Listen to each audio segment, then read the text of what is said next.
several years back, we were asked to speak at a national convention in front of 1,500 people from across the country. And as I got up to go and speak, I reached for my notes, and a cup of water had poured all over my notes. And I'm walking up to speak to 1,500 people. Thank goodness I didn't know most of them. And I thought, you know what? I don't need these notes, because the story that we have to tell should not come from paper. Amen. It comes from our heart. Amen. So I have, from that day forward, always just said, whatever God has come out of my mouth, that's what's going to come out. So when he says, what are you going to do? I don't know. I really do not know, except for to tell you our story. Lookout Mtn Conservancy, first and foremost, we are a land trust. And what land trusts do is that we either conserve land, we protect land, and we build trails and parks. And more importantly, we connect people to the land. About 13 years ago, when I came to the organization, I just kept thinking, we've got these great parks, we've got trails, but where are the people? Where are the people? And I kept thinking too, as a small land trust, you know, I don't know how you're supposed to make money, because we have nothing to sell. And, you know, I don't even know, we're so small, should our doors even stay open? So I kept just taking steps to learn what land trusts are supposed to be doing, and I committed to the fact that when a door opened up, I didn't know what was going to be on the other side, but I was going to walk through it. I was going to walk through it. And then I would make that decision about, should I take stuff and work with it, or should I leave it? But I was committed to walk through the door. Our story is really about unlikely partners that have come to the table with us. But let me tell you a couple of other things before I tell you about those unlikely partners. 12 years ago, I was going into work, and I heard on the radio that Lookout Mountain had a landslide. Well, all of the debris from the landslide ended up on our trail. So what did we do? We went and we cleaned it up. And then 2 years later, the police chief from Lookout Mountain, Tennessee, called me and said, Robyn, you need to come to the top of the trail. You're not going to believe what's on it. So I did. And I kept saying, what am I supposed to be looking at? And all of a sudden I turned around a corner, I lifted my head up, and there it was. What we know today is a 362-ton boulder dislodged itself from the bluff of the mountain, traveled down the mountain to about 200 yards, and it landed in our trail. And what you see from that boulder today, which is ginormous, is only half of the boulder. Most of it is embedded underneath the ground. So I called a couple of my board members and I said, y'all have got to come see what I'm looking at. And they were like, okay. So they showed up, and they were amazed at the size of this boulder. And we're also incredibly grateful that the boulder did not travel down the mountain, because it could have really done major damage and killed people.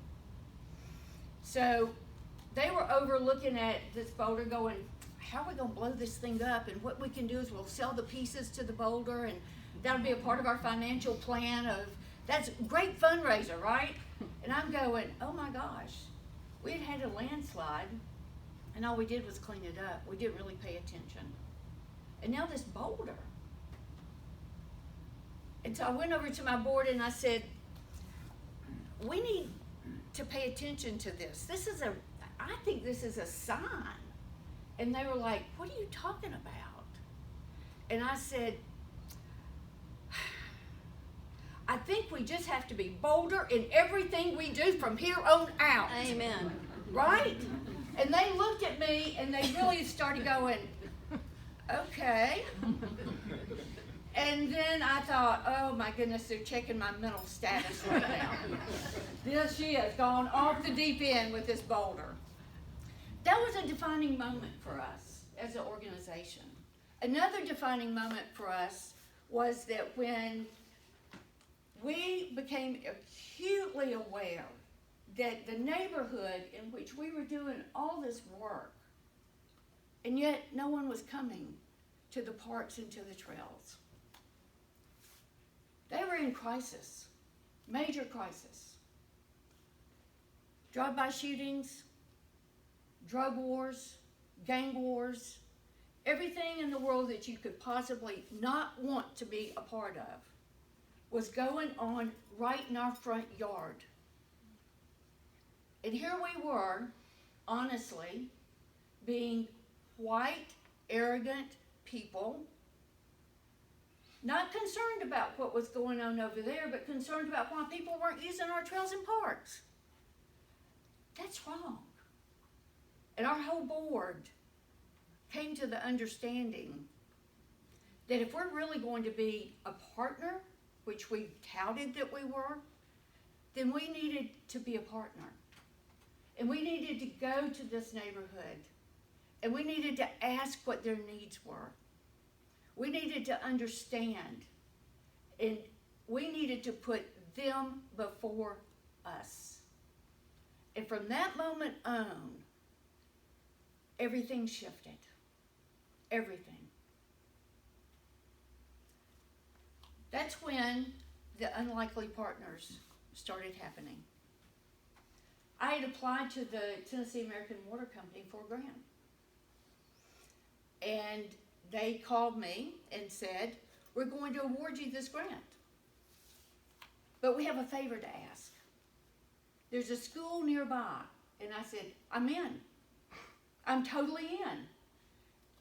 What they didn't know is I had been trying to get into the schools for 2 or 3 years. I couldn't get even on the stairs to go to the front door.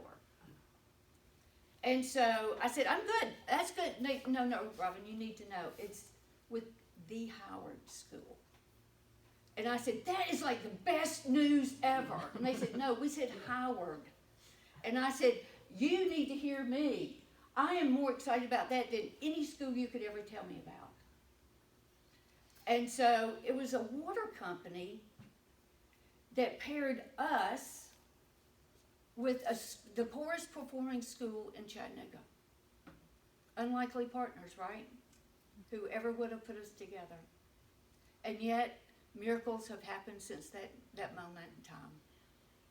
We listened to what the need was. And the need was youth employment.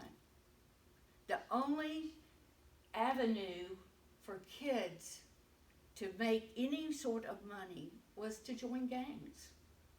They're the biggest employer of underserved kids in Chattanooga, in most metropolitan areas. My background is in mental health. Whoever would have thought I'd be running a land trust? But this was a combination of everything that I've ever done in my life. Is to work with kids with mental health issues, a lot of gang kids, and all of a sudden I'm being paired with and having the opportunity to walk into Howard. Bless her, Lord. Amen. So once we got to Howard, I met with a teacher, several teachers, and this one teacher was like, Robyn, tell me what you're going to do. What are we going to do and how are we going to do this project? And I said, well, we've got tools and I'll teach the kids how to use the tools. And this teacher looked at me and he said, you just need to stop because you don't understand. And I said, understand what?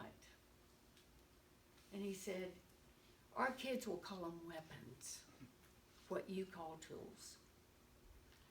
I was furious at that moment in time because I thought, you're the one that's keeping these kids from succeeding and excelling, you're the one. I'm not playing. I'm not going to be that person. So I will tell you, we had 50 kids come out the very first time on the property from Howard, and it was an interesting day.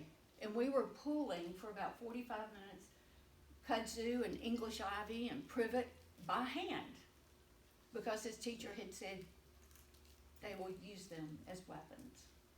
I had a big bucket of tools down there. And finally, this one young man came up to me and said, "Miss Robyn, I think it would be easier if I went over there and got a big pair of scissors to do this work." And I said, "Well, you go get a tool and come back." And so he did. And I told him he had a pair of loppers in his hands. And I showed him how to use them. I took him down to this area of the ravine. And I looked at him and I said, "Young man, I need to know that I can trust you with this tool. And you're going to use it exactly as I have taught you. Can I trust you?" And he was looking down at his loppers. And he lifted his head and he had tears coming down his face. And I said, "What's going on?" And he said, "No one has ever said that they would trust me." I knew then that there was something really special going on with the land, connecting kids to the land. Really understanding too that land has not been the nicest thing to the African American population. Deep, deep history. And so when you start connecting people in a very positive, healthy, loving way to land that is non-judgmental, then something special happens. So from all of these experiences that we've had, we started an intern program 10 years ago.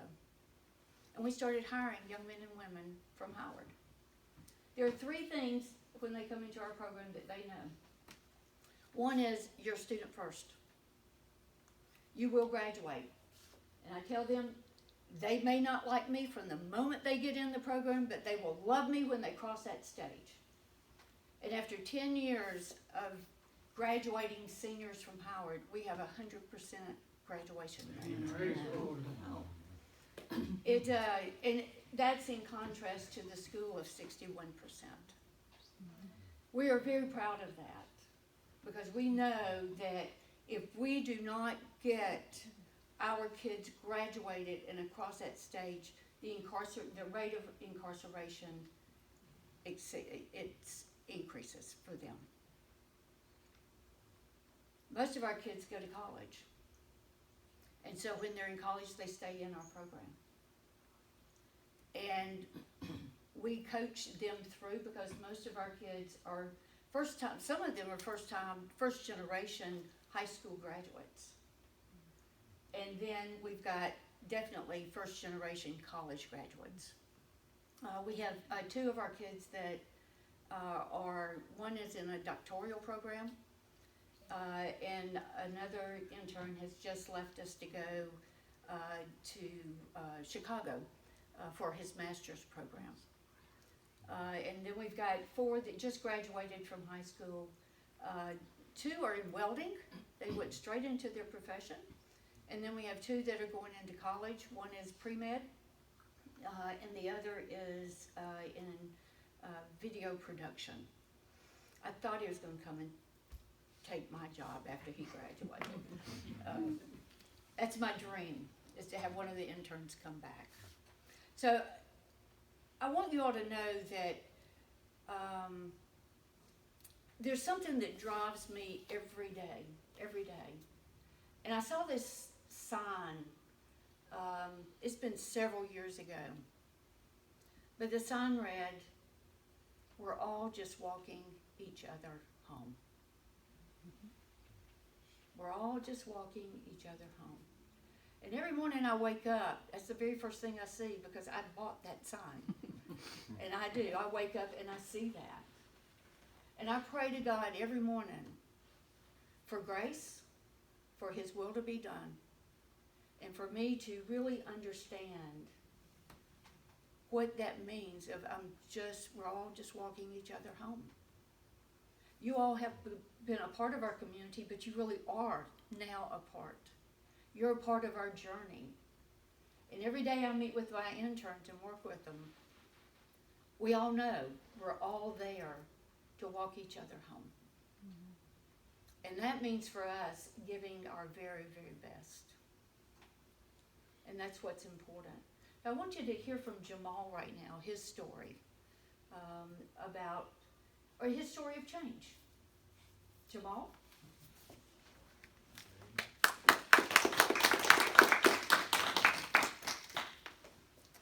Hi, my name is JaMaal. I'm a rising senior, and I've been in the program for 3 years. Initially coming to Howard, I had went to CCS in middle school, and my favorite thing about the school is that they had a chapel, and but other than that, it was it kind of broke me down as an individual. Like I wanted to be a neurosurgeon, and they were pretty much telling me that I couldn't be. So they tried to make me think that sports was my only way out. And in my 9th grade year, I transferred to Howard. I met a lady called Miss Buckley, and she looked me in my face. She said, "Hey, do you still want to be a neurosurgeon?" I said, "Yes, ma'am." She said, "You're joining our program." They had a Future Ready Institute. So she kind of put me in a predicament where she put me in a role to be the face of the institute. And I didn't know how to lead because I was going through a hard time. I'm like, I was just like, am I smart enough to do this? Can I do this? Is sports really my only way out? So that kind of guided me, that institute. So I met with some people at Erlanger, and we had a guidance counselor, and she met me with Ms. Robyn. And Ms. Robyn, first thing she told me after meeting me, she was like, "You're very charming, but that's not going to go a long way with me." So I was like, told her yes, ma'am, and she pretty much gave me a backbone. Like, she was on me. Ms. Buckley was on me. Everyone was on me until I kept on pursuing with what I wanted to be. Yeah, I had some hiccups. My first summer I had went from a gray shirt to a white shirt. A white shirt is the lowest that you can be. So I was just like, can I do this? And Ms. Robyn, when I came back from work after my 1 week suspension, she was like, "Hey, I told you I was gonna be on you." And over the years, I just kind of fell back. When I first came in the program, I was trying to be a leader because people told me I was, but I didn't actually know how to be a leader.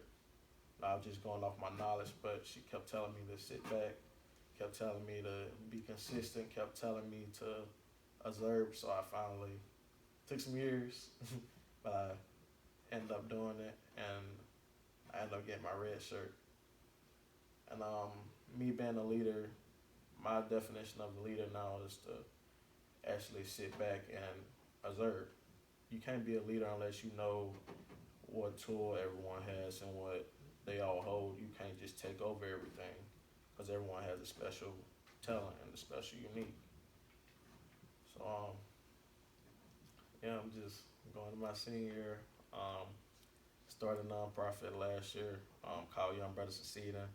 I'm gonna be working with 3rd through 8th graders and just telling them that I'm here for them and I'm gonna be here for them as long as they need me.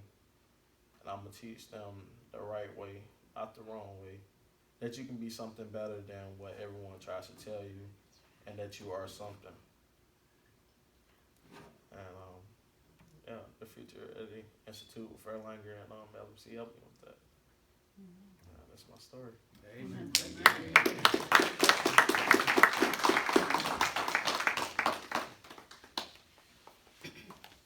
Several things JaMaal said is that when you start in a program, we have a colored or shirts, different shirts, and they mean a lot. A gray shirt is your very first year, you're an apprentice. Yeah, and you can see some of the dirty gray shirts. This summer has been a real challenge of working outdoors, because I think those cicadas woke everything up. Usually we're just dealing with either yellow jackets one year, or the ticks are really bad one year, or the snakes are really bad. This year was everything was really, really bad. So we actually loved it when it rained. We just kept on working as long as there was no thunder and lightning. And we had some real downpours, as you can see by the look of us up there. So we've got some gray shirts. The next color is after you master, and nothing is given to these kids. They work really, really hard, super hard. So the next color is blue. And then that pretty much takes you through your high school years. However, there is another level, and that's red. And that's what JaMaal has just received, his red shirts, and that's for leadership. And so you get to start making decisions for the group. And you are in charge of different things that goes on the property. So it's really important. And then the other thing I was going to just give some context to as well is I said that we have 3 pillars of our program. The first one is they're a student and a student first. And if their schoolwork isn't where it needs to be, and by the way, I have it on my phone. I can look and see what their grades are every day. I can look and see if they're in school. And if they're not, I'm calling them and saying, why are you not in school? Well, I overslept. Well, get dressed because I'm coming to pick you up. And that's the longest 20 minutes they have with me. And they don't do it very often. It is not pleasant. And then the next thing, the third pillar is once your grades are where they need to be, if they're not, they get to come to work. But they're going to do the schoolwork and not get paid. So it's not an option. School is not an option. The second thing that JaMaal mentioned was he started a nonprofit last year. And that's our second pillar of the program, is that it doesn't matter where you come from or what you have. You always have something to give. You always have something. Whether it's a kind word, a gesture, just helping someone do something, going in your neighborhood and picking up trash. You always have the ability to give. And we teach our kids that from day one. Last summer, when all the social injustice, the deaths were occurring, I asked my kids one day, I said, do y'all want to go down to Coolidge Park and see what these protests are about? And they looked at me like I was nuts. They said, absolutely not. And I said, okay, just didn't know if you had any curiosity about that. And they finally said to me, they said, Ms. Robyn, you don't get it. I'm like, okay, I've heard that over the years. What is it that I'm not getting? And they said, every day we come out here, it's our protest. It's our protest. We want more. We want better. We want out. We want out. And we do that every day by coming to work. Because these kids, they show up about 7:30, 7:45. If they're not where they need to be, ready to rock and roll at 8 o'clock, they go home. They go home. So they know what the expectations are. So JaMaal and one other young man did more than just kind of reach out and show up every day and do what they needed to do. He started a nonprofit. I sit on his board. I'm very proud to say that. And it is about mentoring young men and women, or the kids, really, that need that extra help. Then the third pillar of the program is you're an employee of LMC. You get to work and have fun, right? So those are the 3 things are just kind of some loose ends of what JaMaal said. Again, I am very grateful to have the opportunity to speak with you all, to be here. This is an unlikely partnership as well. Being inner city Chattanooga, Cleveland, thanks to Susan, you know, kind of bringing and sharing our story with you all today has been fabulous.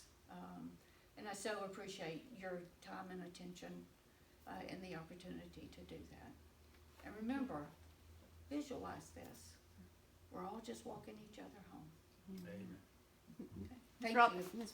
you know, what, just a few of the photos here yeah. from the group, so if you wanna explain some of these. Yeah, we were cleaning up our property, and by the way, we've actually taken over 900 tires to Silverdale Correctional Facility, and they have a program to where they send the tires to Nashville, and they get mulched, and that's where you get your tracks and your courts and your playground, those really rubbery things. That's where all that comes from. Yeah, we've hauled off over 900 tires, and yeah. Over on this side right here, on the right side, the kids had never. We have a garden. We have a huge garden, and the idea is it's a teaching garden. So our kids are taught how to grow their own food, and at the end of the day, if they can go up, or if their parents come and get them, then they can go, and I just call it shopping in the garden. Just go get what you want for dinner. So that's the sole purpose of that. But they said, we've never grown pumpkins. Let's grow some pumpkins. And that's how we do everything around it. It's all generated by them.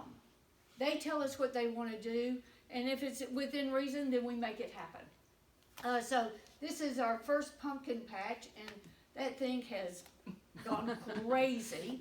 And then this is a couple of our gray shirts, and the brick behind, or in that picture, is a 140-year-old brick that we have over 3 years hand cleaned and stacked, and there's over 30,000 that we have done so far. What was it? It was a house. It was a mega mansion, if you can imagine. And so one of the parts of our mission is to tell the story, the historical story of the property, this particular property. It is core battlefield. It is where the Cherokee Indians, the Creek Indians, were in the 16, 17, 1800s. And then it's also, we've got the Guild Trail, which is one of the first railroads. It's a rails to trail program now, and it's 5 miles. But those bricks, part of that story is that Owahatchee Pike was the first neighborhood of Chattanooga. And so we're coming back in with a very small residential footprint, and these bricks will be used in every one of the houses. Awesome. Be able to repurpose those. Yeah. I think we have one more. This? Oh, yes. Oh, yes.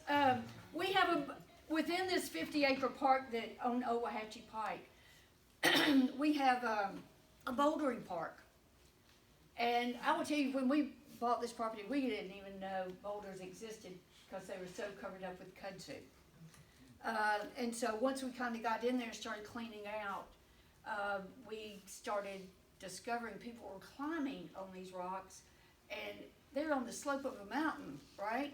So one of the things we had to quickly educate ourselves on is, how do we make this safe? I mean, I can't have people out there climbing on these rocks, going up, 30 feet up in the air, and this is what they're landing on? No. So we consulted with several groups, and they came out and just kind of gave us a quick lesson on how to build bouldering pads. So each of the boulders now have flat, hard surfaces. The reason we did that was build walls.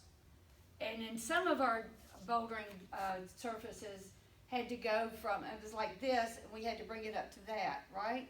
So on this end, on one of them, there are 18 layers of brick, 2 4-inch bases of gravel, then some topsoil, more gravel, and then we put these big pieces of flagstone.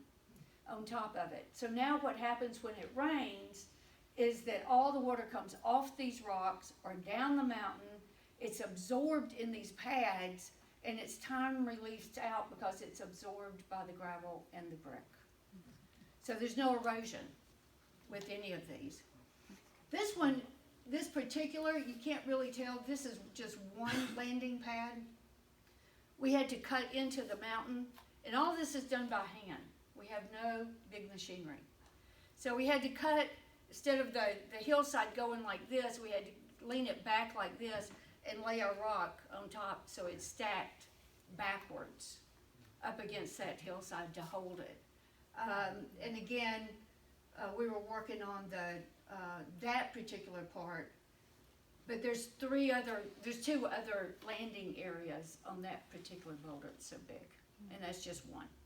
It took us the whole boulder, not consistently, but it took us over 4 years to do that work. Wow. I can't, JaMaal, how many times did we take that down and start over? Too many times. Yeah. And that's what we do. You know, it's a lot of what we do out there is trial and error. That's life, right? It's just life. And failure is not about beating yourself up. It's about learning from it and being able to move forward with a different plan so that you're not repeating. And that's what we teach our kids over and over with the work that we do. We know, most of the time, I know when we start out, it's not going to work. It doesn't matter. It doesn't matter. Life lessons. Yeah. I think those were the The ones. three- Yeah. yeah. Yeah. Okay. Thank you. I hope y'all, Don't go in. oh, okay. I hope y'all picked up, I get a little excited when I start talking about my kids and the work that we do. Well, we'd hate to think that you didn't have any passion about it. Okay. You've heard me say a lot of times that our Christian witness is making our little corner of the world a better place. No matter what you've got to say about Christ, you know, it don't have any backbone to it if you're not making your little corner of the world a better place. And I hope we're doing that in our homes and doing that in our own little personal circles of life. But when we come to church and we faithfully give to the Lord, we're also able to participate in larger things with other people who are making the world a better place. And we're happy to present you with our $1,000 check. Keep up the good work, and thank you for coming.